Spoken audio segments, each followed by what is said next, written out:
sehingga menegakkan hukum Allah antara kami dan Dia sebaik-baik yang menegakkan hukuman. Nah. Alhamdulillahirabbil alamin.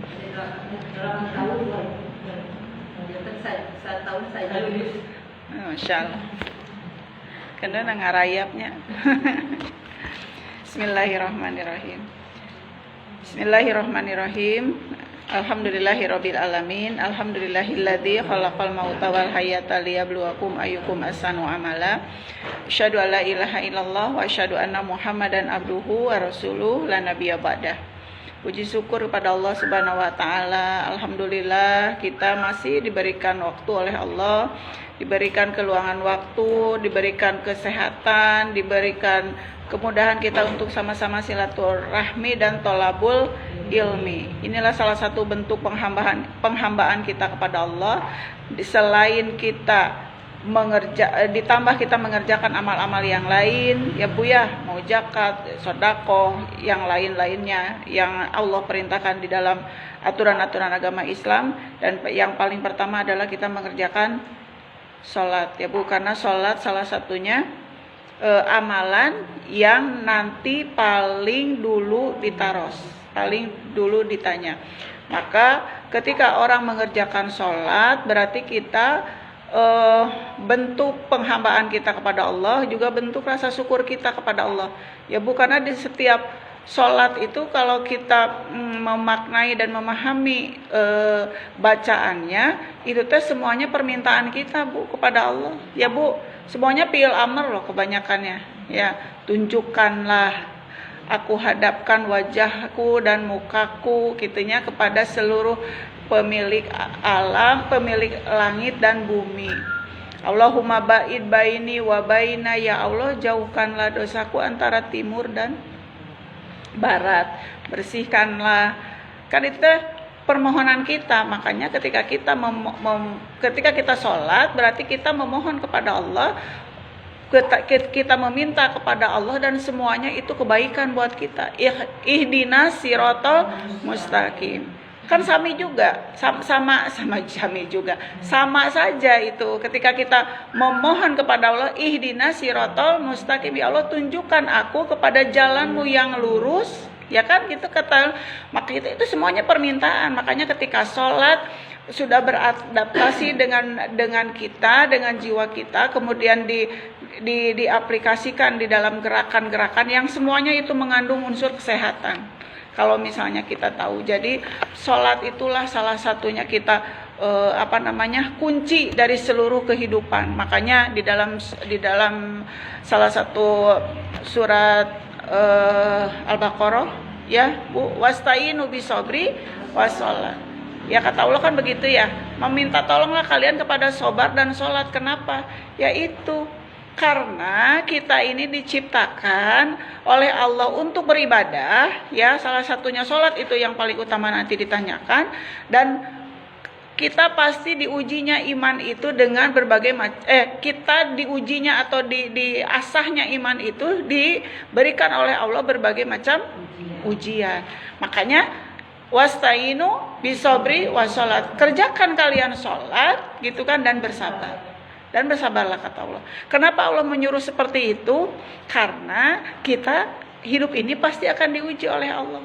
Lamun minta tolong ke Allah, kalau kita tidak sabar, tidak akan bisa menjalani kehidupan ini. Stres teh, galau teh, naon teh, lah pokoknya mah gitu. Karena apa? Karena kita merasa tidak menerima. Yang orang mah bahagia, senang dan loba duit, bla bla bla bla, semuanya dunianya pengen tercukupi. Ternyata Allah memberikannya dengan ada yang sesuai dengan kemampuan kita, gitu ya Bu ya. Ada yang diberi banyak, ada yang diberi sedikit, ada yang diberi susah, ada yang diberi melimpah. Itu bukan maksudnya Allah tidak adil, tapi Allah tahu kemampuan setiap hambanya, bagaimana hambanya mensikapi ketika dia diberikan rezeki atau diberikan apapun titipan yang Allah berikan kepada kita sesuai dengan kemampuan masing-masing, gitu ya Bu ya. Kalau misalnya Ibu dikasih hartanya seperti A, seperti B, seperti C, belum tentu kita mampu menjalaninya. Makanya sudahlah, Hera kamu mau begini saja.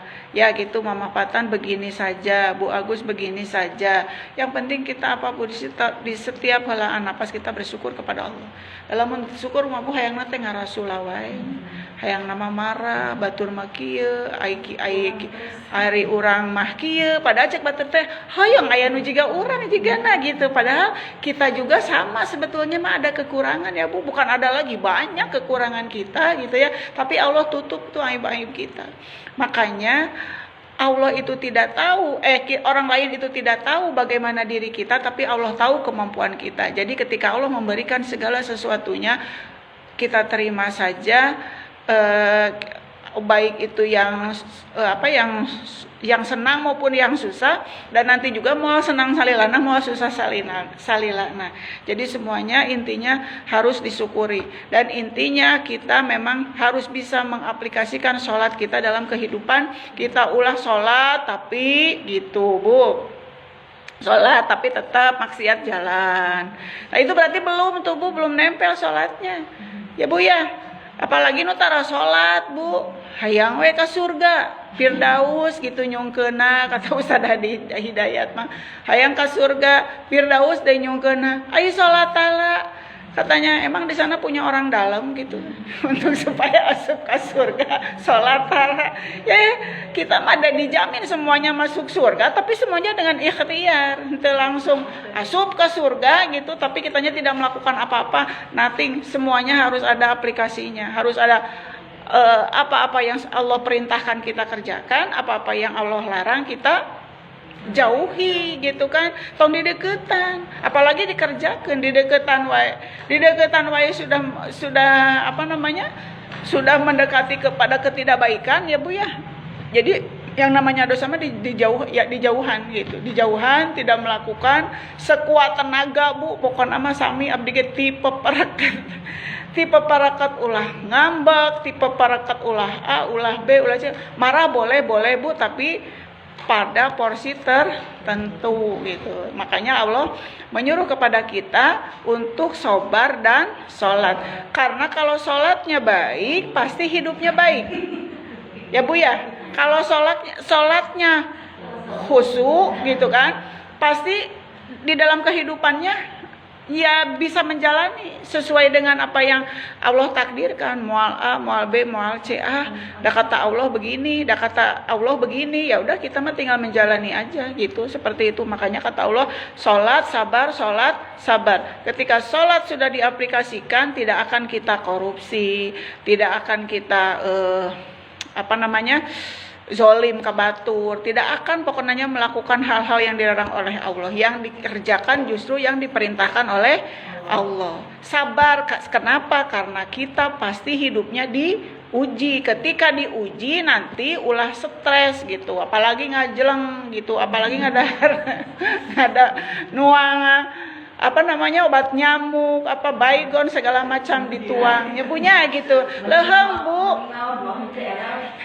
Ya leheng, kalau misalnya pas begitu ngadahar baygon teh maot, tentu maot kerebekan. Enggak ada leheng juga, ada jelema anu bunuh diri mah akan memasuki nerakanya Allah. Kan termasuknya putus asa. Putus asa adalah dosa. Ya udah, masuk ke dalam nerakanya Allah dan tidak akan dihisab. Orang yang putus asa itu tidak akan memasuki surganya Allah gitu. Makanya kata Allah, pokoknya mah wasta'inu bisobri wasolat. Kadinya we Bu, kalau misalnya kita diuji, kesel, marah, mangga, udahnya mah udah we Bu pacantel lah gitu. Iya kan, apalagi sama suami tuh, yang paling ini sama suami kan suka paling tapi paling cepet HD kalau sama suami. Kalau sama tetangga beda. Makanya kalau sama orang lain berinteraksi, jaga ucapan, jaga akhlak, jaga sikap. Kalau sama orang lain mah jangan asal aku mah begini, kamu harus mengerti we keadaan aku, nyata bisa juga gitu. Dah hidup mah jangan mau dimengerti orang lain, kita yang harus mengerti orang lain Bu. Kalau orang lain mengerti kita, kedah ngartos we dah. Bu Hera mah begini, Jalmina gitu, siapa lu katanya gitu. Jadi kita yang harus mengerti orang lain.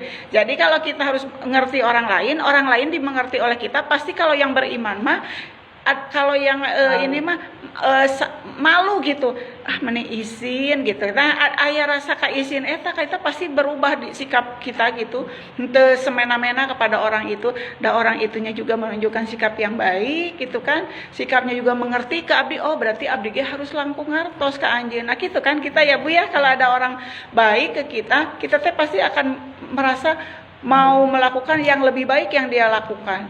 Ya Bu gitu teh Bu, gitu harusnya gitu. Jadi kalau orang lain baik, jangan kita ngelunjak gitu. Misalnya kalau misalnya kita dimintain tolong, kalau misalnya kita selalu orang itu teh mau gitu. Nah, sewaktu-waktu kita juga ingin menolong lebih daripada orang itu lakukan gitu kepada kita. Seperti itu ya Bu ya. Itu mah ulasan saja ya Bu, karena apa? Ini masih mukadimah saja ya Bu. Ini masih membahas tentang bagaimana Bu Julham, bagaimana kisah-kisah Rasul ya Bu ya, kisah-kisah Rasul, kisah-kisah Nabi menurut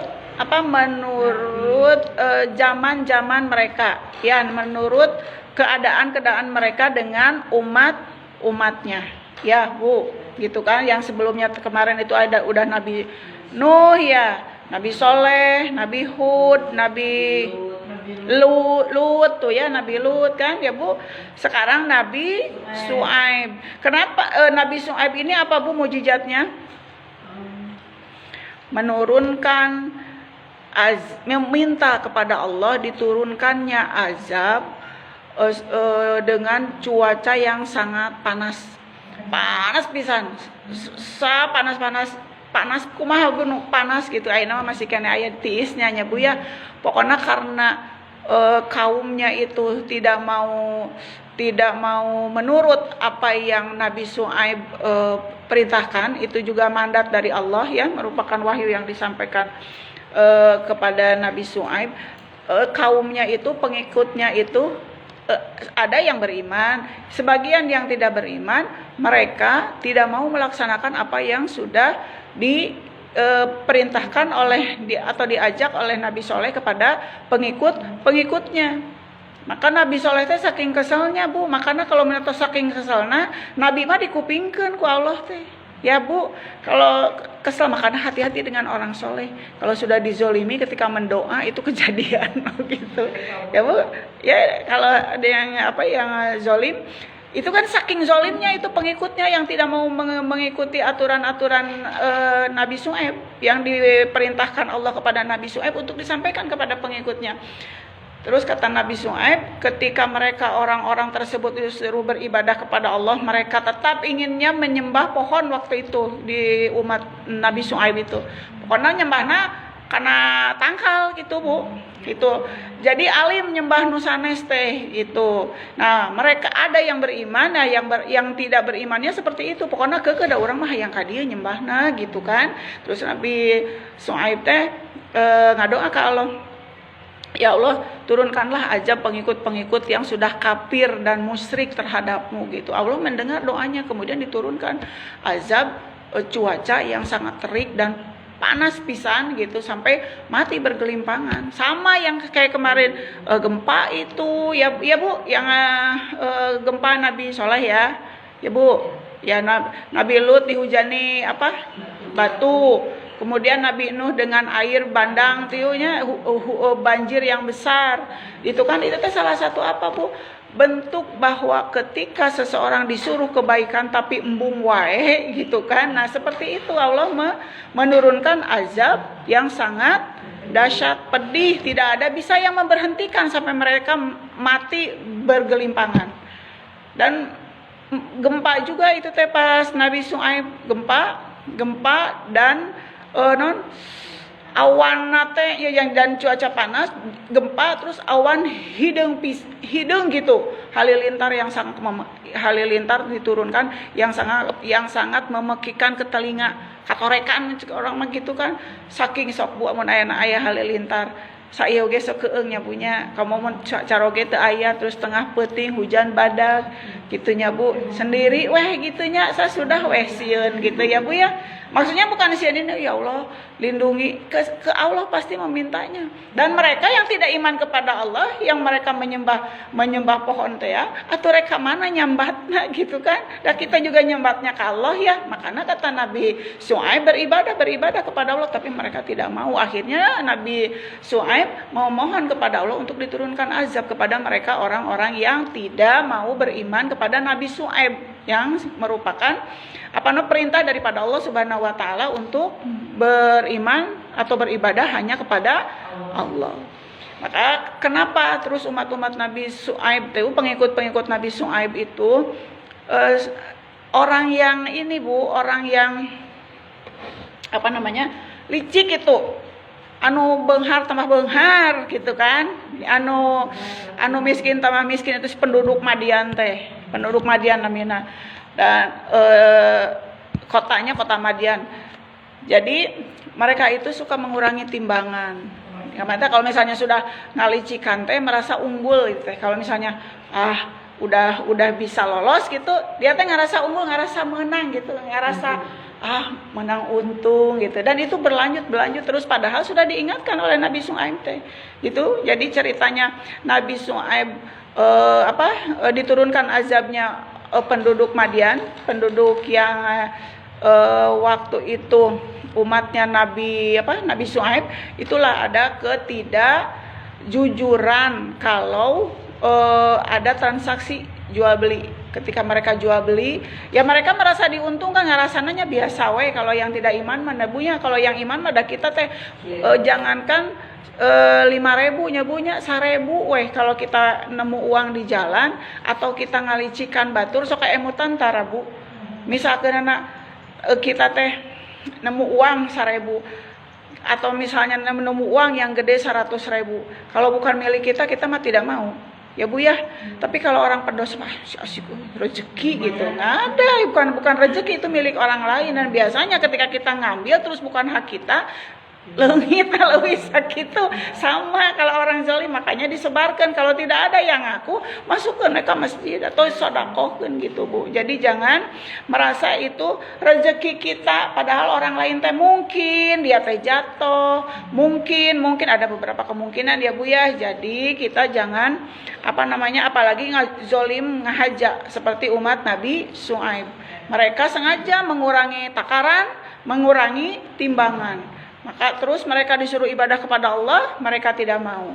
Makanya Allah menurunkan azab karena Nabi Syuaib memohon kepada Allah untuk diturunkan azab. Saking lila ngantosan iterek iraha imana atau gitu. Jadi ya udah ngadu ke Allah, ya Allah turunkanlah azab kepada umatku gitu yang tidak menurut apa yang sudah aku katakan sesuai dengan perintahmu. Allah dikupingkeun terus dikabulkeun atau sesuai gitu. Mararaot teh jalma nu teu iman teh da anu ariman mah arangkat heula. Maksudna keluar dari kampung Madian teh gitu. Jadi mereka yang terkapar, mereka yang mati, mereka yang yang tidak iman kepada Allah gitu ya Bu ya. Nah itu saya abdi mau misalkan anak siroh teh resep ya Bu ya, karena kisah-kisah cerita-cerita dan ini teh benar terjadi Bu. Nya gitu jangan gitu Bu. Ini mah bukan dongeng si Unyil, bukan Upin Ipin, bukan. Kalau kisah-kisah Rasul ini pernah kejadian dan ini menjadi ibroh buat kita, jadi pelajaran buat kita bahwa segala sesuatu yang ada di dalam Al-Qur'an, kisah-kisah Rasul, kisah-kisah Nabi, semuanya itu pernah kejadian. Untuk apa? Untuk jadi bahan pelajaran kita dalam kehidupan hidup mah harus benar gitu, sesuai dengan apa yang Allah perintahkan. Gitu ya Bu ya. Jadinya Nabi Syuaib itu seorang nabi yang kasep Bu, tapi tidak setampan Yusuf. Tapi kaset terus akhlaknya baik dari mulai beliau mulai kecilnya dari sampai ke, makanya orang-orang yang diangkat menjadi nabi oleh Allah itu bukan orang sembarangan. Jadi ente ditunjuk tapi tanpa ujian, enggak, semuanya ada ujiannya, semua dilihat ininya mau ini mah track recordna gitunya ditinggal. Nah, baru oleh Allah dipilih menjadi nabi. Jadi tidak seorang nabi itu dipilih oleh Allah berdasarkan ujian-ujian yang sudah diterima oleh mereka, dan itu tidak gampang. Makanya mereka diangkat menjadi nabi. Makanya mun zaman ayeuna ngaku-ngaku aya nabi saha nu nguji. Nah, budak geus teu aya panutupna ge kan Rasulullah sallallahu alaihi wasallam. Jadi kalau misalnya kita masih sudah belajar agama Islam yang benar ya Bu ya, kalau ada yang ngaku-ngaku nabi atau ngaku-ngaku apalah Bu ya, istilah nama utusan atau susah seseh nu karana itu tetap aja Bu. Dan anu terakhir mah Rasulullah sallallahu alaihi wasallam. Kita jangan terkecoh dengan agama-agama yang tidak sesuai dengan aturan Quran dan sunnah-sunnah Rasul gitu ya Bu ya. Nabi Syuaib ini lahir nate Bu, Nabi Syuaib teh tahun 1600 sebelum Masehi iraha etanya bunya. Kan lami sabaraha puluh abad kah ketukang ya Bu ya, gitu kan. Itu lahirnya teh 1600 sebelum Masehi. Ibunya teh anak daripada Nabi Lut. Jadi antara nabi dan nabi itu Bu ada silsilah gitu kan. Ibu kan ada nih risalah atau keturunan nabi ya Bu ya, dari Nabi Adam sampai Nabi Muhammad sallallahu alaihi wasallam. Kan Nabi Ibrahim itu bapak dari seluruh nabi ya Bu kalau Ibrahim. Nah, kalau Nabi Syuaib ini cicit Nabi Ibrahim gitu. Nabi Syuaib teh gitu ya Bu, ramai ya Bu ya. Itu nanti aja lah ceritanya, sudah sampai di situ aja dulu. Lebet lah karena ayat ya Bu ya. Resep kan ya Bu ya. Apa? Suka dengerin Ustaz Adinda begini itu apa? Nggak apa-apa. Makanya itu doanya, Allahumma faqihna fiddin wa alimna at-ta'wil.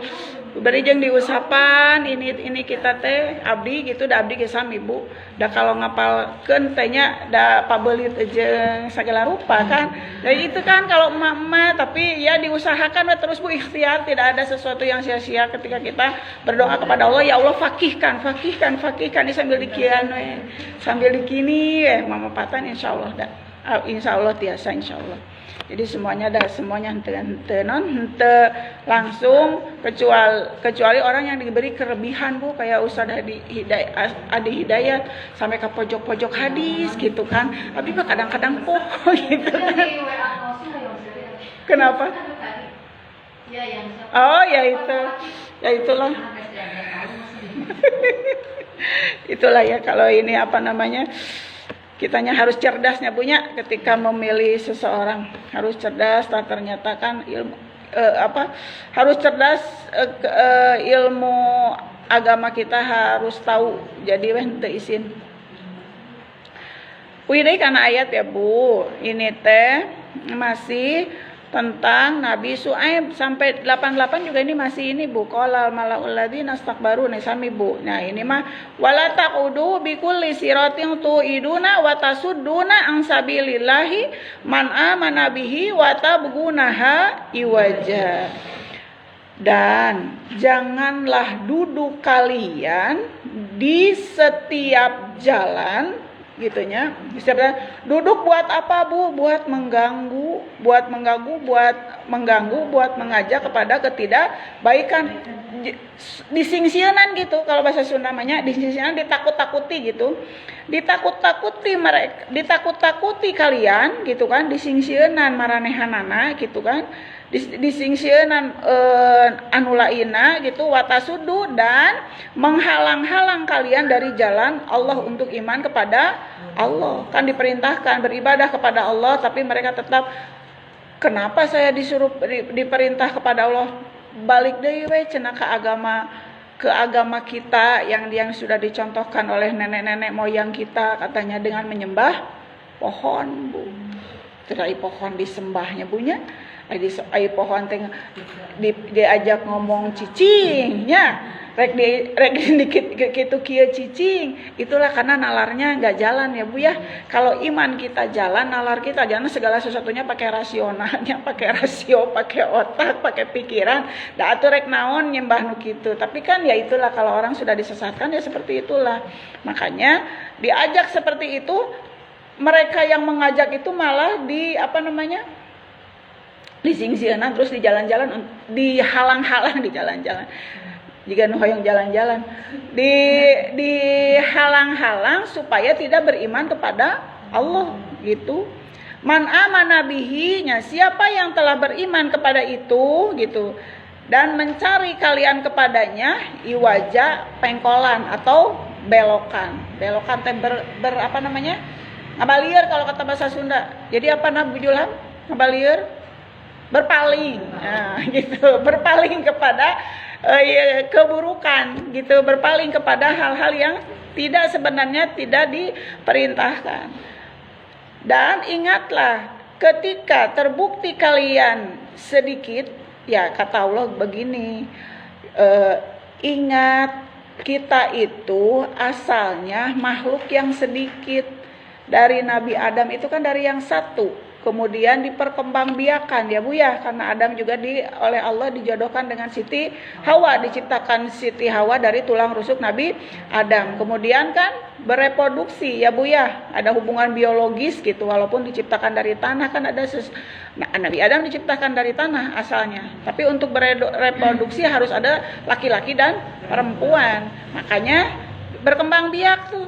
Dari Nabi Adam, anaknya Nabi Adam, cucu Nabi Adam, sampai ke sini ke umat Rasulullah Shallallahu Alaihi Wasallam. Ingat kata Allah teh, kalian itu aku ciptakan dari yang satu, kemudian menjadi banyak.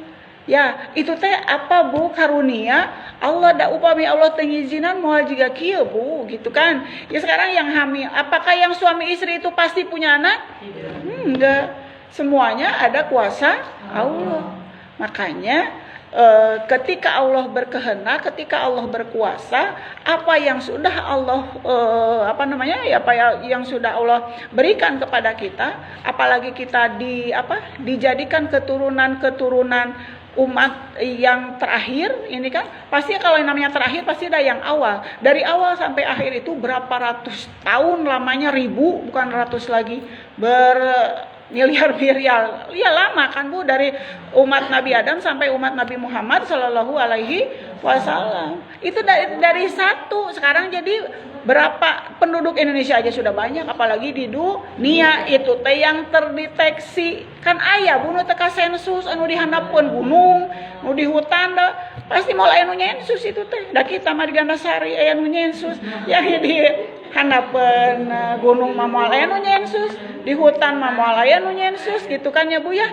Yang itu teh yang terdeteksi yang ada. Coba yang semuanya sampai ke titik-titik yang terkecilnya Allah mah tahu Allah yang menciptakan gitu ya. Jadi maha suci Allah, dari yang satu menjadi banyak dan sangat banyak sekali dan tidak terhitung oleh mata kasat manusia. Sapinter-pinterna komputer data ya Bu ya, tidak akan bisa selengkap datanya yang ada di Allah gitu ya Bu ya. Kan sekarang mah semuanya computerized ya Bu ya, nanaon oge nama tinggal klik langsung Herawati, tulis Herawati. Makanya nami itu misalkan abdi Herawati nganggo i aja itu teu keluar Bu nikna. Jadi Herawati ibu nggak ada, ibu pakai y kata ibu itu, pakai y kata abdi itu keluar semua. Herawati teh ini gitu, sok di disku capil kamari abdi lepat ku i teu keluar eta dikaleketek oge teu keluar eta pas gitu ibu nganggo y keluar semuanya gitu. Itu untuk apa Bu? Untuk data gitu.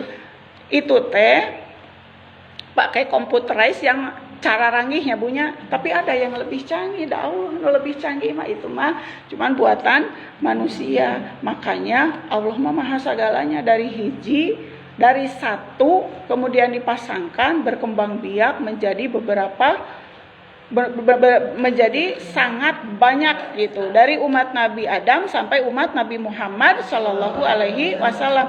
Kita teh disuruh apa? Kata Allah, uzkuru, inget aranjeun gitu kata Allah teh. Mikir maraneh gitu kan kata Allah teh. Tapi kan Allah mah ya maha lembut, maha bijaksana, maha ka urang teh maha ngantosan, maha nungguan Bu ka urang teh sok anu pendosa. Apa langsung anu pendosa teh dipaehan teu da Bu? Ya, bisa kan ngalakukeun dosa. Langsung weh. Udahlah, kesal-kesal teh mah. Wafatkan begitu ya, kan enggak diantosan Bu sampai sadarnya. Namun tidak sadar sampai karena waktu, karena ajal sudah ditentukan di lauh mahfuz ya, kita sudah ditentukan ke wafat kita tanggal berapa, ini tanggal berapa. Nah kalau misalnya keburu mautnya itu cilaka buat dia. Makanya kata Allah, ingat sebelum kalian itu wafat. Kalau sudah wafat mah tidak, kalau sudah sakarat mah walaupun sudah apa namanya, sudah tobat gitu kan, seperti Firaun, tobat teh Bu, tobat Firaun teh ketika tobat Bu, Firaun teh ketika tenggelam, nah Firaun teh tobat Bu, cuman tos ditenggorokan teu kaji aku iman kepada Tuhannya Musa, karena eta juga keadaan dianya sudah terpuruk atau termancek kampisan ya tenggelam Bu gitu. Jadi baru aku iman kepada Tuhannya Musa pas dia rek titeulem gitu kan Bu. Kan geus telat. Makanya sebelum telat tobat mah ulah terjepit suatu keadaan. Jadi kudu iman tuh sebelum nyawa kita ditenggorokan, aya sakarkeun sekalian ngadudut gitu malaikat maut teh gitu ya Bu ya. Tobat Firaun teh ngan teu ditampi tobatna, da telat atuh tos dina tenggorokan atuh saeutik deui eta rek kumaha imanna. Da enggak tahu kalau sudah ditenggorokan mah, kecuali kalau masih lama aya jarak-jarak sabulan, apa jarak-jarak sapoe gitu tah, apa jarak-jarak berjam-jam juga nggak, ini mah saeutik deui dicabut gitu, jadi tidak diterima tobatnya itu Firaun. Seperti itu ya Bu ya. Makanya kata Allah, ingat kata Allah teh, aku ciptakan engkau dari yang satu menjadi banyak, dan perhatikanlah kalian bagaimana terbukti akibat orang-orang yang berbuat kerusakan. Ku Allah mau diantepkeun Bu jelema nu sok zalim, sok bohong, sok ngalakukeun dosa, diantep teh bukan Allah teh diantep teh bukan Allah teh tidak peduli, enggak. Diantep teh Allah teh cing we sadar henteu. Ingat moal balik deui moal nepikeun kana ajalna dia kitu keneh, ya itulah cilaka buat dianya. Gitu kan, kalau udah turunnya azab Allah baik di dunia apalagi nanti di akhirat kan ngeri Bu. Tidak ada yang bisa ngalirenkeun, tidak bisa ada yang memberhentikan. Maka kata Allah, bagaimana terbukti akibat orang-orang yang membuat kerusakan. Sok we mangga. Kalau misalnya da abi mah teu salat oge gini, bae mabok unggah poe ge kumaha urang we. Jinah kumaha urang we, da siapa yang mau menghidupi saya kalau saya tidak begini mah cenah. Kan bisa oge jadi pembantu. Ini kene pembantu ya Bu ya. Tapi kan nah gitu. Tapi kalau misalnya kita memberikan advice gitunya, memberikan masukan, kadang kan kalau memang di titik tersebut beliau misalkan mereka yang belum mendapatkan hidayah itu kan seolah-olah kadang-kadang kan kalau yang mau nerima mah bisa menerima ya Bu ya, kadang-kadang kan ada yang marah tidak bisa nerima, akhirnya kan bla bla bla bla ya. Kita mah tinggal kita mendoakan supaya kita sama-sama memasuki jannahnya Allah. Wa ingkan atau ifatun katana, dan jika terbukti segolongan dari kalian beriman kalian kepada yang telah diutus aku dengan itu ya Bu ya, dengan segala sesuatu yang sudah dibuktikannya gitu kan, utusan-utusan Allah kepada dan segolongan tidak beriman mereka, maka bersabarlah. Katanya gini kata Allah, lamun kabuktian sagolongan ti aranjeun ariman maranehna ka anu geus diutus kaula katanya kana eta iman dan segolongan tidak beriman lamun aya sagolongan deui tidak beriman entong bersedih hati keun bae nu penting mah udah Bu menyampaikan karena seperti dakwah ya Bu ya. Ibu begini aya nu nyang hunjar mah aya nu nundutan mah aya nu ngupingkeun mah aya nu ngupingkeun tapi nya kumaha urang we da urang hayangna kieu da aya da Bu Haji man moal mere mun urang teu boga duit gitu kan da kumaha da pokona mah ada we sesuatu ungkapan-ungkapan di dalam hati teh ya di dalam hati karena kan itu pengaruh setan. Ada yang iman, ada tidak yang beriman. Ibu marah, teu kudu wios yang penting mah sudah menyampaikan. Makanya mubalik itu yang menyampaikan. Erek nurut mangga henteu manya. Tong henteu mangga henteu manya. Aya henteu mama piraku gitunya ya geus ngacapruk gitu. Sudah bicara dari sejam itu kan sesuatu yang bukan ngacapruk mah sesuatu yang dilontarkan tidak bermanfaat ya Bu. Abdi heureuy itu nya astagfirullahalazim. Abdi tos bicara gitu sementara tidak ada yang nempel ke ibu ge apalagi yang mengaplikasikannya aku mah abdi we gitu kan yang tidak bisa kumaha abdi tapi kumaha Quran ya kumaha Quran kan kata Quran bukan kata saur Bu Hera sana saur Bu Hera da Bu Hera juga sama manusia tempatnya salah gitu ya Bu ya saur Quran abdi oge belajar dari Quran belajar we jadi mubali orang yang menyampaikan kepada ibu bararade ka surga bade cek ibu teh gitu kan makanya kupingkeun tos dikupikeun diaplikasikeun dipelajari makanya bade nurut mangga henteu maknya gitu piraku maka kata Allah dan segolongan tidak beriman mereka maka lamun aya nu teu iman fasbiru katanya maka bersabarlah kalian sehingga menetapkan hukuman Allah antara kamu gitu kan dan mungkin wae yang ada yang nurut anu teu nurut wios da Allah anu nangtoskeunana yang penting mah kita sudah ikhtiar menyampaikan, ikhtiar mencontohkan, ikhtiar menuntut ilmunya atos di kadinya. Ayeuna masalah nurut teu nurutnya kumaha anjeun da anjeun anu ngaraoskeun kena oge nya punya aya nu nurut meureunnan ka dieu jalanna, aya nu teu nurut ka dieu jalanna. Nya teu kaci aya nu nurut hayang kanu salamet, anu teu nurut mah pasti kanu cilaka gitu kan ada eta mah Allah nu nangtoskeunana makanya ketika kita berbuat sesuatu aduh nampi moalnya Allahnya aduh kieu moalnya iman aja lah Bu kerjakeun naon nu dikerjakeun ketika kita merasa itu tidak baik dan tidak sesuai dengan Al-Qur'an Robi entong dikerjakeun deui tos weh kadinya terus saya turutkeun naon-naon anu ku Allah diparentahkeun hatta yahkumullah sehingga menentukan hukuman Allah antara kami dan antara yang iman dan antara yang tidak iman. Wa huwa khairul hakimin dan dia Allah itu sebaik-baik yang menentukan hukuman. Adil pasti Allah mah.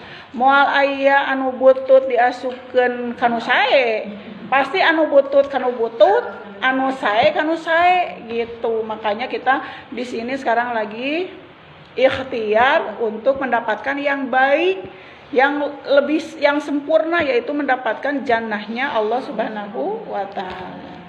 Ibu panginten dugikeun kadinya mangga bade anu ditaroskeun atau bade aya yang lebih diperjelas lagi tentang surat Al-A'raf ayat 86 87 mangga.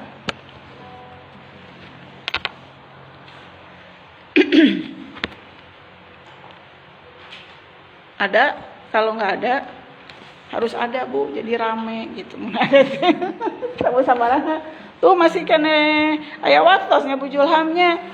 Nah gitu tak kemarin berkaitan dengan itu ya pertanyaan Mama Patan kemari ninganan ya yang jadilah manusia katanya sehatinya itu hatinya seperti burung. Nah gitu tadi kemarin kan sudah diterangkan maksudnya tawakal ke Allah gitu, tawakal ke Allah kan ai burung mah Bu, burung hayam sok ya Bu, keluar teh kan perut kosong, pulang mangeusi wareg, maknya jalmi alitos ikhtiar teh dipasihan rezeki gitu tah maksudna. Karena akhlak burung teh akhlak yang baik, akhlak yang patut dicontoh gitu. Bahasanya ininya bagus kata itu burung mah tawakal iya kepada Allah. Mempunyai kebiasaan yang bisa memberikan ketenangan kepada dirinya. Jadi ngerasa hentenonnya kalau kita merasa dijamin oleh Allah tidak ada sesuatu ketakutan sedikit pun. Jadi sieun ku jelema teu aya. Gitu takut sama orang lain tidak ada. Yang paling ditakutkan iya kepada Allah. Ya Bu ya. Tapi tetap kita juga harus ikhtiar dah kita mah orang jalmi misalkan kita takut kepada Allah. Takut mah hanya kepada Allah. Jalan tengah peuting awewe nya bisa ya we nu ngaroga hal mah. Ulah ayeuna takut ku Allah da aya nu Allah nu ngajaga da urang ge kudu ikhtiar. Ya Bu ya. Ayeuna jalan-jalan tengah peuting di jalan gitu kan. Inu poek gitu kan terus awewe gitu. Walaupun mantes dan tidak mantes atau nenek-nenek ataunya masih muda, tetap zaman ayeuna mah jararahat Bu. Jadi segala sesuatunya ketika kita sudah mempersiapkan diri untuk memohon perlindungan kepada Allah, tetap ikhtiar diterapkan ya. Jadilah hatinya seperti burung. Itu teh hartosna kita tawakal kepada Allah. Jadi ulah loba kasieun karena burung juga